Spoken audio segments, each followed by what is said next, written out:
Welcome from Alpha to Omega. Hello, and welcome to the 27th episode of From Alpha to Omega. Today is Saturday, the 9th of March 2013, and I'm your host, Tom O'Brien. Today's guest is the jazz pianist, Marxist, and YouTube star Brendan Cooney, who has blazed a trail for himself on YouTube with his totally cool videos explaining Marx's insights into the functioning of our capitalist economic system. He is also the man behind the Capitalism 101 blog. That's capitalism with a K. We discuss the success or failure of the Occupy movement and its organisational structure, Marx's critique of the Gotha programme, and the abject failures of the 20th century's attempts to overturn capitalism. If you'd like help support the show and to hear your name proclaimed aloud for the ages, why not click on the donate button right there on the podcast website.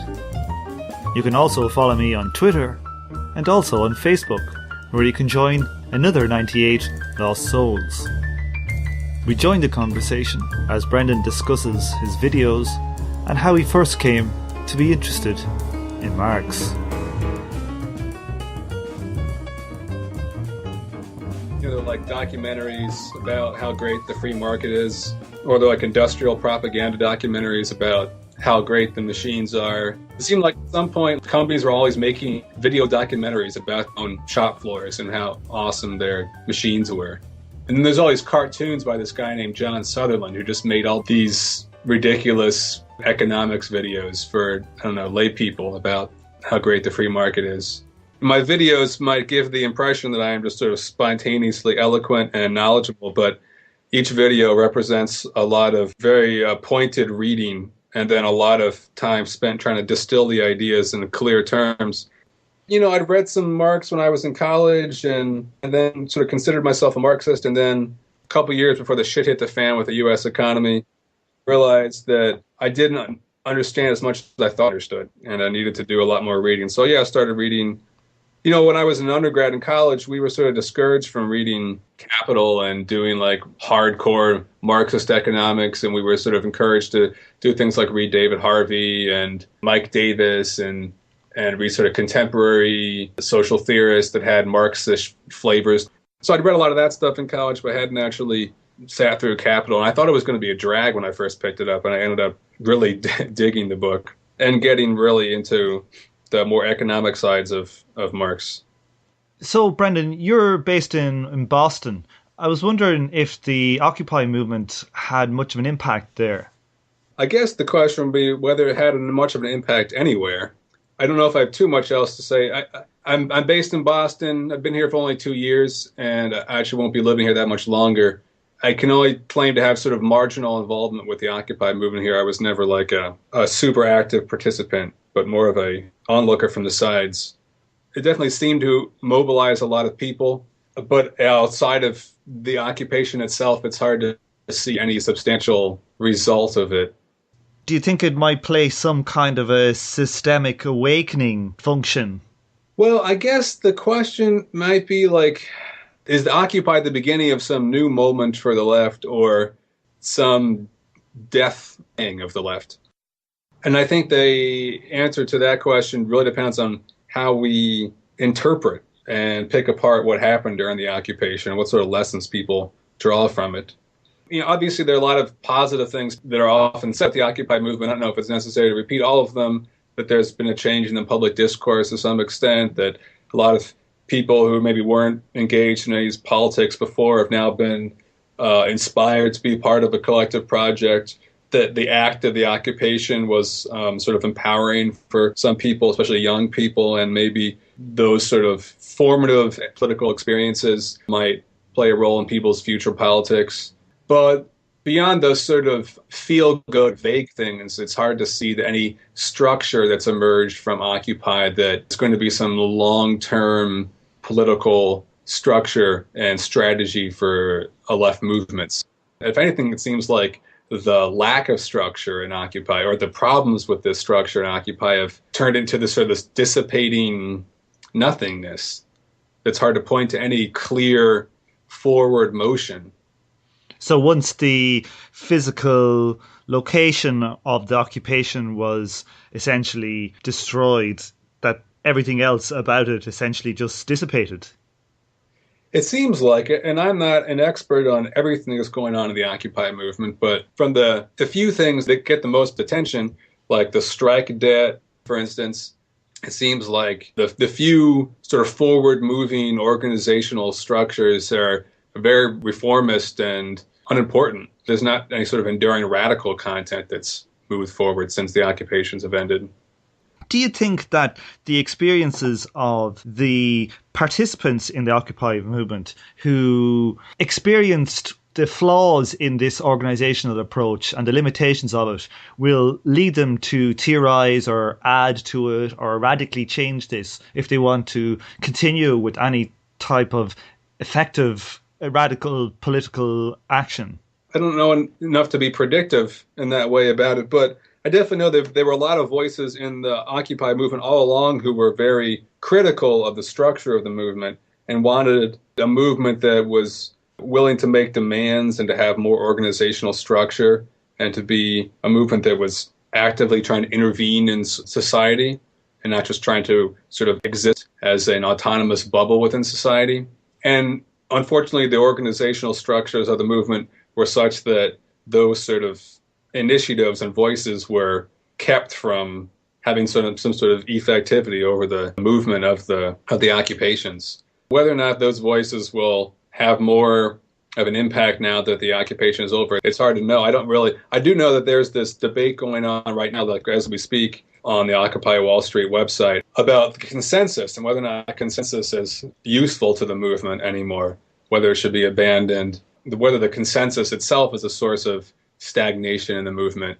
And I think there's a lot of good critiques we can make of the consensus model of the movement, but I'm not even sure if the consensus itself is the fundamental sort of conservative organizational impulse of the movement, or if maybe there's something underlying the philosophy of the consensus that's maybe more of the source of inertia or diffusion or lack of forward motion to the movement.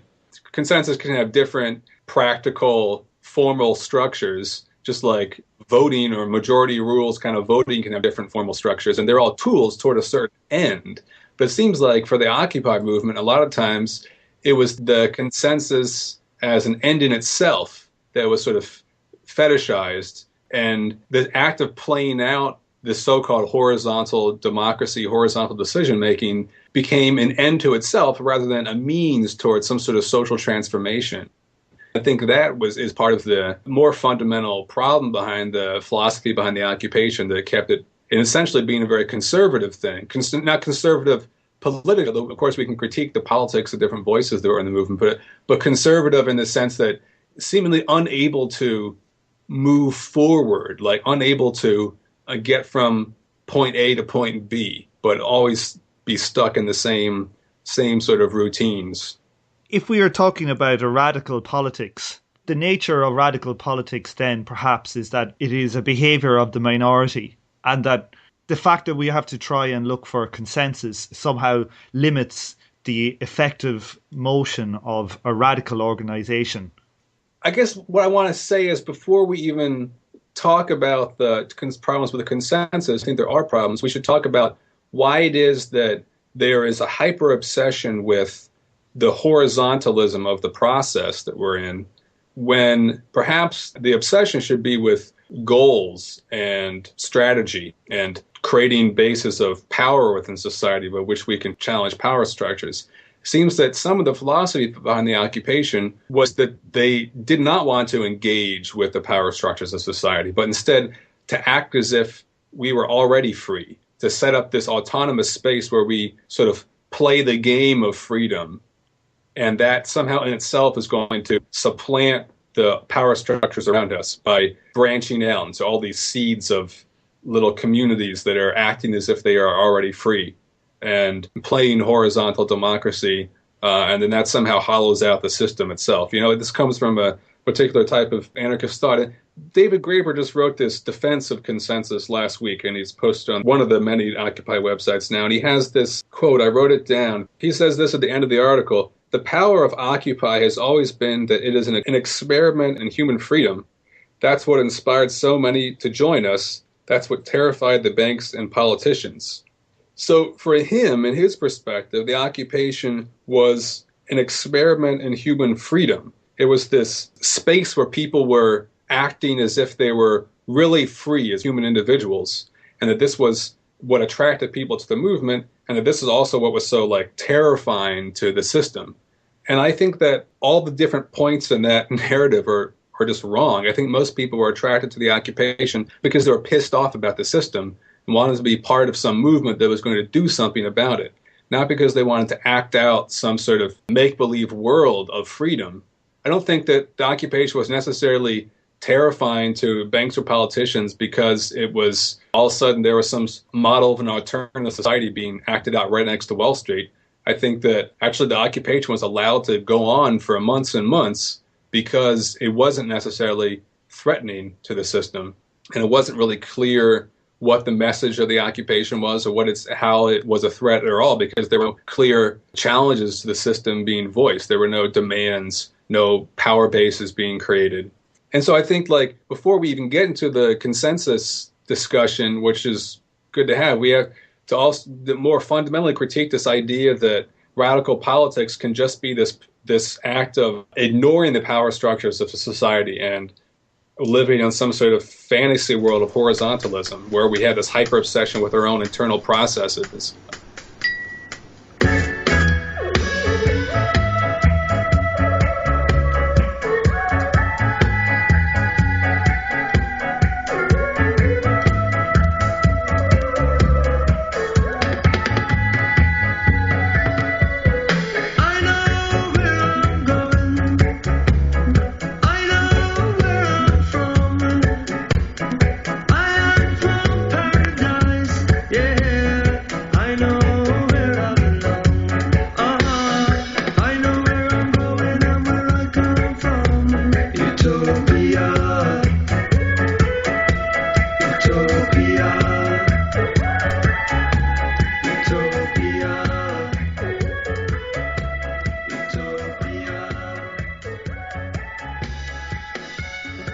I'd like to discuss a paper I just read called Marx, Proudhon and the Alternatives to Capital.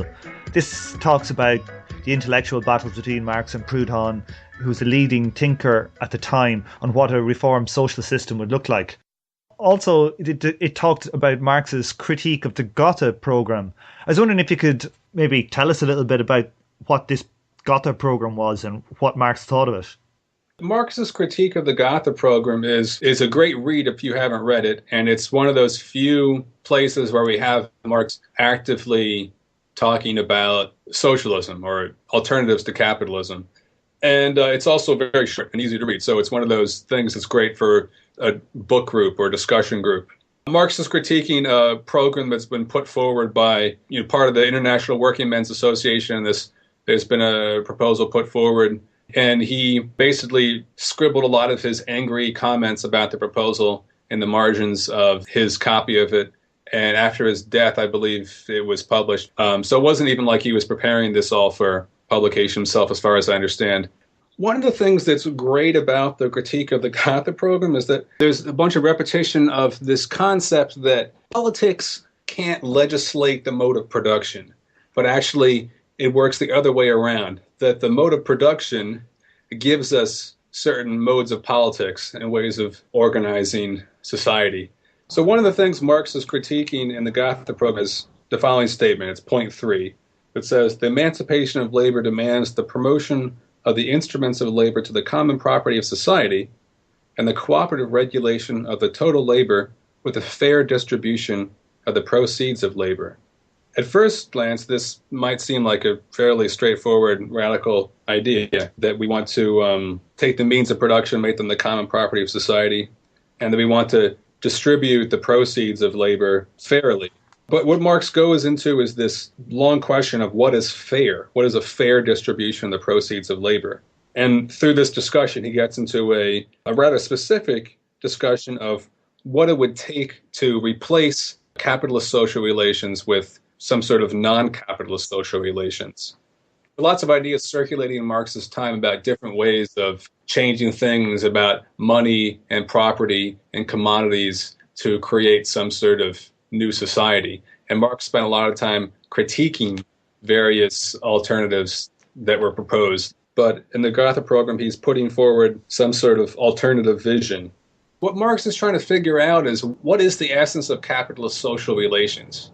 Because most of his critiques of Proudhon and other utopian socialists that he critiques, people who put forward these proposals for alternative systems, the essence of his critique is usually that their solution doesn't actually replace capitalist social relations. Now, he's not saying, oh, you're envisioning some utopian society that's going to be a disaster, but he's saying your utopian society is just a repetition of capitalist social relations. You're not escaping from capitalism. So, for instance, Proudhon has this idea of a labor money scheme. And the basic idea is that Proudhon had this beef with the idea that there was inequality of exchange going on in society, especially in, for instance, a case of where supply and demand were not in balance. And let's say there's too much of a supply of something. And so, let's say there are too many hot dogs being made. And so their price is depressed. That means people who are selling hot dogs are not getting as much for their labor as they should be, right? The product of their labor is counting for less. So there's this inequality of exchange going on. For Proudhon, this was like the main source of problems in a capitalist society. And so his solution is that there would be some sort of legislative body, a bank or something, that when you would do an hour of labor, you would get a certificate saying that the product of your labor would be stamped with saying it was the product of 1 hour of labor. And then you would be able to directly trade that product with anything else that was the product of 1 hour labor, so that there could be no inequalities of exchange and demand and supply would always be in balance, right? Or if supply or demand was too much, it wouldn't affect what you get for your labour. You still get the equivalent of your hour of work or whatever. Right. So what Marx says is, look, Proudhon has this backwards. It's not that demand and supply are out of balance because price and value are out of balance. It's the opposite. It's that prices and values only equal each other when demand and supply are in balance.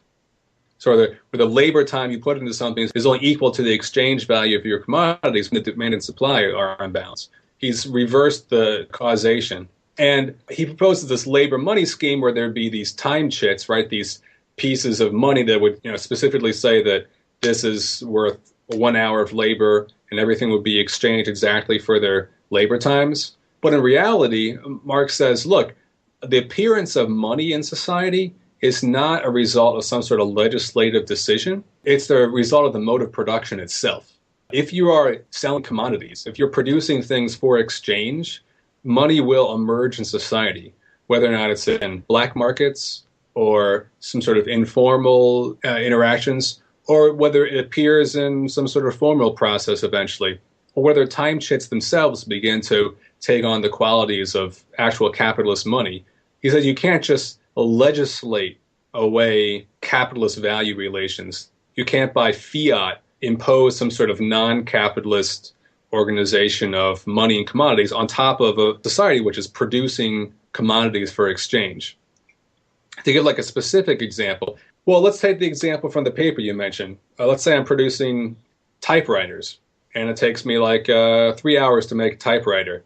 And then computers come along and replace all my typewriters. As computers are emerging, in order for me to still make my typewriters sellable in the market, the only way for me to get people to buy my typewriters is going to be if I decrease their price in the market below their value. If I sell my 3 hours of work for 1 hour of work or 5 minutes of work, just by fiat saying that my labor is equal to the labor of someone else who's doing 3 hours of work doesn't actually match up with the economic reality that I'm doing useless social work, if we're still talking about a society of production for exchange.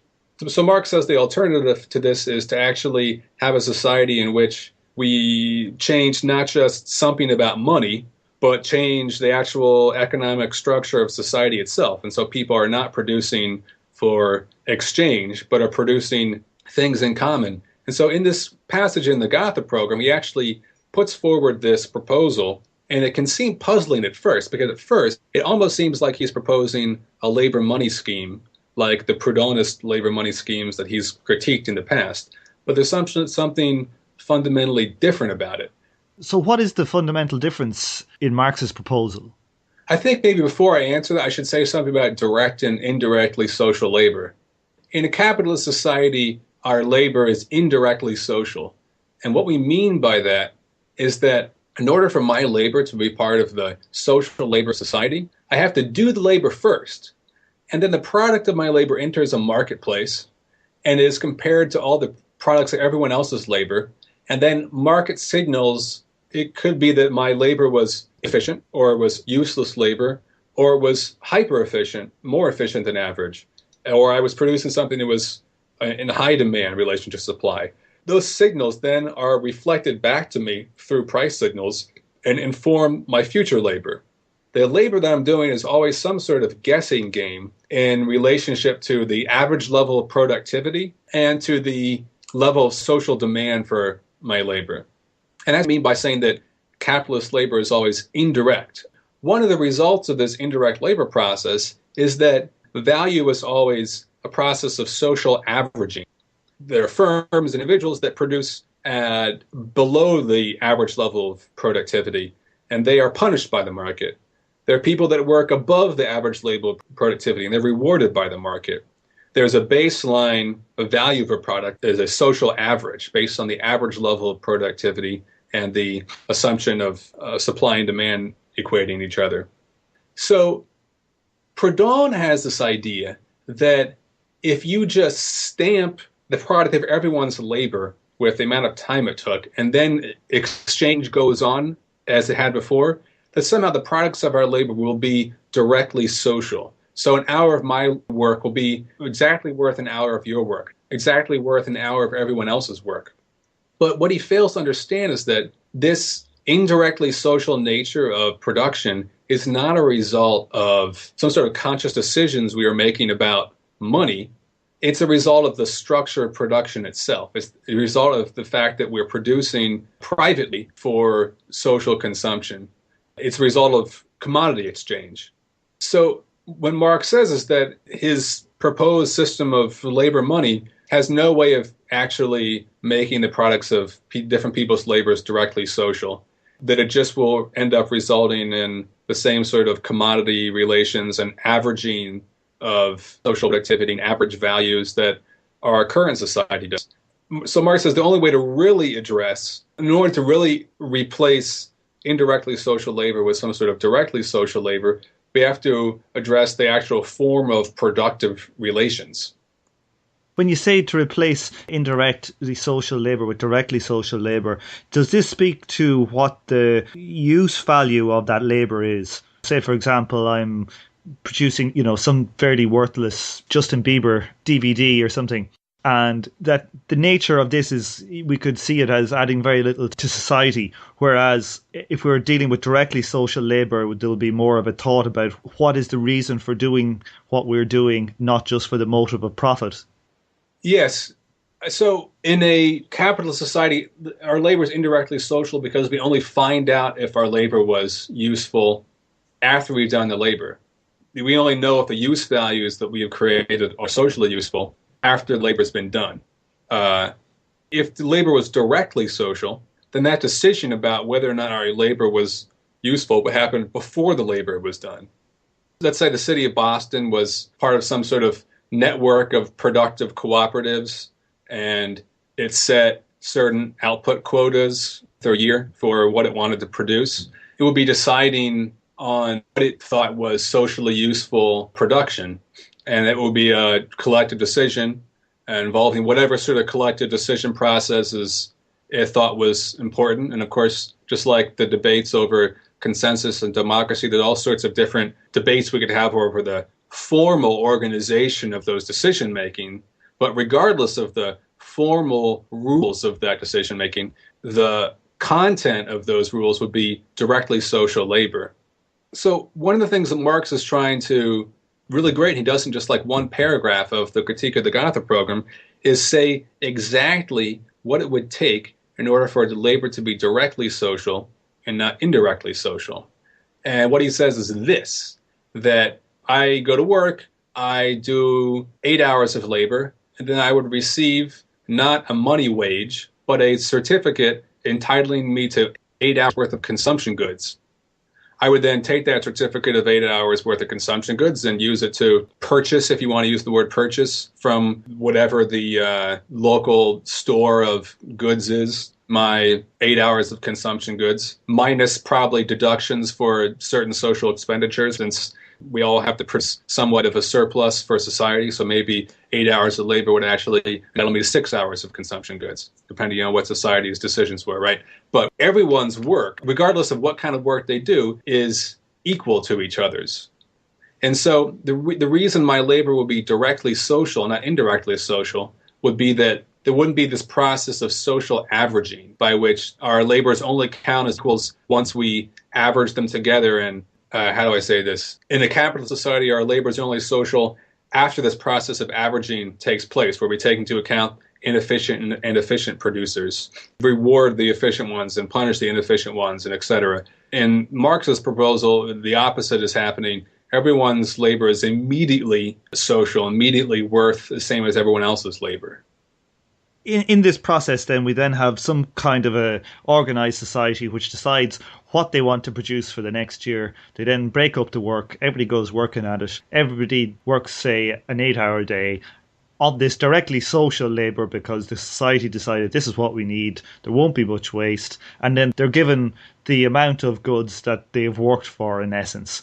And on top of this, what does Marx say about the redistribution of the current wealth, the means of production, land or whatever? How does this tie into the critique of the Gotha program? One of the points he makes is that there's often talks in left circles about redistribution of the means of consumption, right? But Marx points out the distribution of the means of consumption is always a result of the distribution of the means of production, or it springs out of the distribution of the means of production. So in a capitalist society, we can talk to the cows come home about all the different ways that we can redistribute wealth once it's already been created. We can use Keynesian policies. We can have all sorts of welfare states. We can have charities. We can all these different ways to try to make up for the unequal distribution of wealth that's a natural result of capitalist social relations. It's, of course, naturally unequal because the means of production are privately owned. The creation of wealth is based on the exploitation of the vast majority of people. If we want to replace that with a new mode of production, we have to have a new distribution of the means of production into some sort of collective ownership so that individuals are not siphoning off the surpluses for themselves, but so that people collectively are deciding what to do with the social surplus. There, of course, always still has to be a social surplus created, but how much of that surplus we create and what its social uses are should be a collective decision, not something made privately by a small class of people.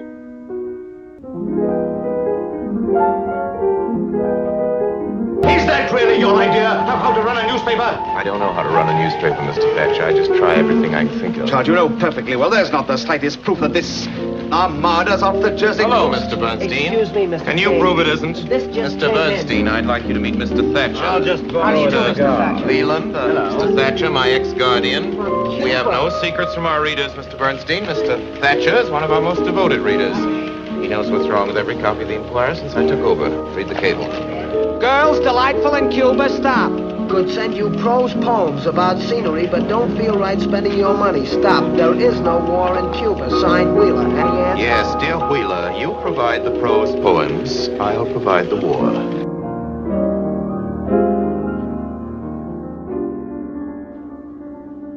Did any of the socialist, communist revolutions of the 20th century try or manage to replace the value system? That's a really great question. I wish I could speak eloquently and for hours on that topic, but there are a lot of different theories of the USSR and China as state capitalist countries. And a lot of them differ in the reason to which they qualify those countries as state capitalists. Could you say something just about why you call them state capitalist when the normal parlance is state communist? Right. Well, I think that's one of the things I wish I could run off for you, all the different, because people use the word state capitalism in reference to the Soviet Union in different ways. People have different reasons for calling it that. And it's not the only, there are a lot of different left theories of the USSR. There's that it was a state capitalist, that it was some sort of deformed worker state, and all sorts of other theories. There are theorists that think that, prominent left theorists, that say that really the problem with the USSR wasn't the mode of production, it was just the form of politics that the USSR took. My critique of that would be that it sees the realm of politics as having some sort of sphere of autonomy outside of the mode of production, almost ignoring the capitalist value relations that seemed operative in the Soviet Union. If there's anything that I think is like a recurring theme in the different things we talked about, is that how important talking about the mode of production is in relationship to the politics that spring out of it. Why do you think that none of the communist socialist revolutions managed to replace the value system? One, because they were all operating in a global capitalist market where the workers in those countries were competing against capitalist economies to sell products. Also because a lot of those countries were still deeply involved with international financial markets and the borrowing money. But probably more importantly, I think, was that fundamental categories like wage labor and profit seem to still exist in those countries, which means that the products of people's labor were still taking value relations and were not directly social labor. So just because the plans were administered by states, just because productive property was owned by the state, doesn't mean that the mode of production itself was altered. I was at a talk recently by Professor David Harvey, a famous Marxist geographer, and he talked on length about the need for a change in our monetary system. One concept he mentioned was that how we could make money have a sell-by date attached to it, whereby it would prevent it from being accumulated and thus kind of diminishing the power of, say, a capitalist. What do you think of such monetary reform approaches? With all due respect to David Harvey, who I think has produced some really good stuff at different points in his life, I think maybe he's starting to lose his marbles. This apparently is some new idea of his. I heard him talk about it at some debate, talking about oxidizable money that would expire at a certain point. The whole thing sounds completely batty to me. I have no idea how even practically this idea would have any effect on capitalism. Money takes so many different forms. And it seems to me that, I don't know if he's had to put a paper together on this topic, or maybe you could fill in the gap, but it seems like money takes so many different forms. It can be paper money, it can be digits in a bank account, it can be bonds, it can be gold in a vault, it can take the form of commodities that performing money functions. Capitalists sink their money into lots of different things, and it doesn't always take the form of cash reserves. Capitalists invest most of their profit in production, and so it's not like hoarding money is the hallmark of capitalist production.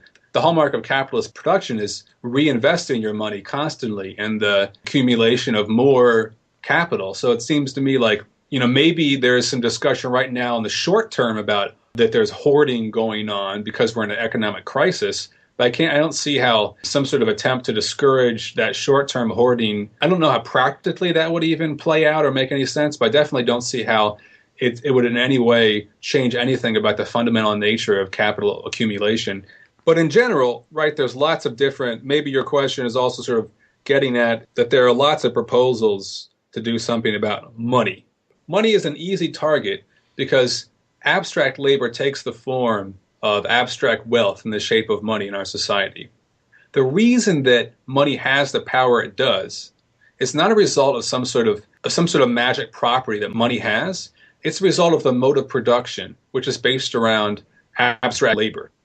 The reduction of human laboring activity to abstract units in a giant productive calculator of capital through this process of social averaging and the disciplining of labor. That creates this abstraction that is abstract labor, and that's measured with money. Attempts to reform or change the system by screwing around with the particular qualities of money, whether it's by making a local currency or some sort of labor money or some sort of oxidizable money, like in the David Harvey example, are not going to actually change anything about money itself, because money itself is only a reflection of the organization of labor in a capitalist society. That would be, I think, the fundamental starting point for any discussion of money.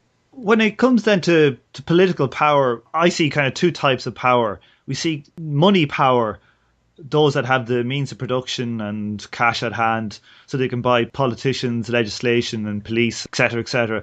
But we also have people power, the type of popular political action that we've seen in Egypt, or even, you could say, in the Occupy movement, that's rooted in the organisational structures of the society. We see how they battle in the political arena and on the street. Is it possible to imagine new societies that maintain the value element of capitalist type production, but where the people power, the political power is firmly dominant? So we retain the structures perhaps of the mode of production of capitalist society, but we create political structures that dominate in a power relation with the money power. I'm trying to think of an interesting answer other than just saying no. Crash! Bang! Wallop! What a video! Obviously, there are different types of political forms that can be compatible with capitalist social relations. You can have fascism, you can have welfare states, you can have different political forms. But there are also a lot of very basic ways in which the mode of production is tied to the political forms of society. In Marxist terminology, this is discussion of base and superstructure. The economic base of society being the mode of production, and the superstructure being the set of legal and governmental structure that arise from that base, and also the cultural and intellectual ideas and of civil society that exist on top of that base. In many ways, the economic base of society limits the sort of state forms that you can have in a capitalist society in a lot of particularly direct ways, I think. In your question about what a people's power is, if there was some sort of, sounds like you're asking if capitalist social relations could have some sort of political form that was less dominated by the influence of the capitalist class and politics and more influenced by some sort of real democracy.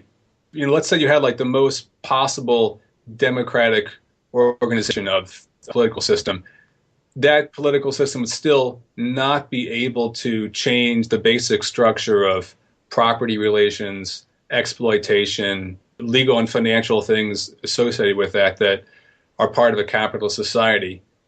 What I'm trying to get at is that if we were to look, say, strategically at how you would develop, say, for example, a non-capitalist economy, what are the options for you, say, as radical people to perhaps get to a situation where the power of the capitalist production can be relegated to a secondary position? I see. Could we see political structures that actually manage to tame that in perhaps a non-revolutionary, schismatic way? I think maybe if I understand correctly, we're talking about like if our goal is to replace capitalist social relations, what sort of steps are possible toward that goal? Or even if there are intermediary steps such that they make the actual reality and the lived experience of that capitalist production so radically different from our own experience. I think one of the things that, I've yet to make the 10-minute YouTube video about how to make the revolution happen. But there are a few things I can say. I think at least I can throw out some like sort of orienting things that might help frame, and we can, talk through it more. But One is that sometimes this idea of transition thrown around, a transitioning society between capitalism and socialism. I think that one of the things that's crucial about Marxist value theory and the way that his value theory is tied to his theory of base and superstructure, the relation of legal and political systems to the economic base of society, is that there is no such thing as a transitioning point value production. You can't have a society that's like half producing value and half not producing value. It's like a quantity-quality distinction, right? Sometimes the idea of a transitional society is painted in sort of a quantitative way, like we have 20% capitalism and 80% not capitalism. But I think Marx is telling us that it's really a quality thing. There's a qualitative difference between capitalist value production and non-capitalist value production. That does not mean that we can't have radical movements, that we can't have left parties in power that are doing radical things to move a society towards socialism. That's not what the point is. The point is that we have to be aware of the way in which the basic economic, the social relations of capitalism dictate certain realities about society to us, that it constrain the realm of possibility, and also create these ruptures and discontinuities and crises that want to push us forward into new types of post-capitalist social relations. So I'm trying to think of a practical example of that would be useful. Let's say, 5 years ago, economic crisis struck, and miraculously a left government came into power in a city, state, or even nationally. And their first program was to take all the abandoned factories and houses and collectivize them, make them collective property, and they have, worker-owned people doing things in their factories, right? We could probably agree that this might be a really crucial, great step forward for actually building some alternative to capitalism. But at the same time, we'd have to be aware that these cooperatives, these cooperative factories would still be engaged in capitalist labor. They would be selling the products of labor in the market. Their labor would still be indirectly social. So that basic aspect of the law of value would still be disciplining their labor. That basic aspect of capitalist social relations wouldn't have been changed. And we would not want to delude ourselves into thinking that we were living in some sort of transitional society that was somehow less capitalist. The basic mode of production would not have changed, even with this rise of cooperative factories everywhere. So that leaves us with the kind of question, what percentage of the world would have to change to a non-capitalist production system for it to be able to exist on its own? We had practically the entire continent of Asia between Russia and China under a communist control, yet they still didn't manage to do it, even though they probably had every raw material on the planet. Yeah. Well, man, like I said, I wish that I'm sure there is a great answer to that question. I'm sure there's a much better answer to your question about characterizing the nature of those countries as state capitalist or value producing than I've given you. If you wanted to do a show whenever you finish reading your books. Oh man, when I finish reading my books, that'll be a great day. I don't know. I assume that a revolution is messy and that there's lots of starts and stops and there's lots of mistakes and there's a lot of things that are not completed as quickly as one would hope they would be completed. I think one of the problems with the Soviet Union was that it became clear from the beginning that it was not possible to, it was stated specifically that they had not reached the higher phase of communism, that this was still a society in transition. One of the mistakes that was made, I think, theoretically, was that the goal wasn't to replace the law of value, but it was declared that the law of value was the operating theory of the Soviet Union. Their goal was to do the law of value better than the capitalist West. Marx's theory of value was used as an accounting principle to try to discipline labor more rather than as something that we were supposed to be getting away from. There's a fundamental theoretical problem. Now, that theoretical problem really probably arose as a result of the material need for the Soviet Union to compete with the West and to modernize and industrialize as rapidly as possible. So It's not just there was a bunch of bad theory floating around in the Soviet Union. It was that there were these very serious material needs to industrialize rapidly and to discipline labor. And so what happens is that Marx's idea of overcoming the law of value gets completely flipped on its head and turned into using the theory of value to discipline labor and outproduce the capitalist West. They needed to outproduce the capitalist West in order to allow for the subsequent higher phases of communist reality where they would be able to disregard this theory of value. Yeah, I guess. I don't even know. I'm not an expert on the whole evolution of the law of value in the Soviet Union. I don't even know if by the time Stalin is actively using the term the law of value as an orienting principle, I don't even know if by that point they're still envisioning some phase where they've abandoned the law of value. I'm not even sure if that was still a goal at that point. I don't know. Well, thanks very much for coming on the show today, Brendan. Yeah, thanks so much. And great to talk to you, Tom.